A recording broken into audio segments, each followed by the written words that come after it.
নমস্কার, স্বাগতম রয় ডিজিটাল একাডেমিতে। আজ আমরা শিখব ব্যাকরণের একটি গুরুত্বপূর্ণ অধ্যায় সমাস। সমাস আমরা কিভাবে চিনব এবং সহজ ব্যাখ্যা উদাহরণ দিয়ে তা আমরা আজকে জেনে নেব। প্রথমে আমরা জানব সমাস কাকে বলে।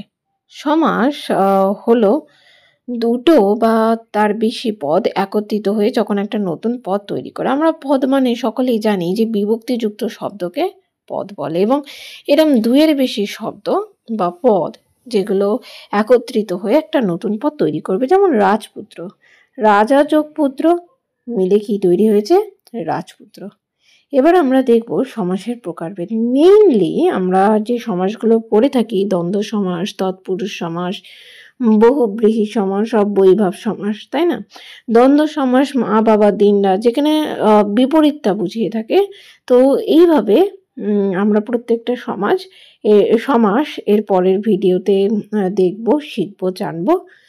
আর এই ভিডিওটা ভালো লাগলে অবশ্যই লাইক করবেন, শেয়ার করবেন, কমেন্ট করবেন এবং সকলের মধ্যে ছড়িয়ে দেবেন।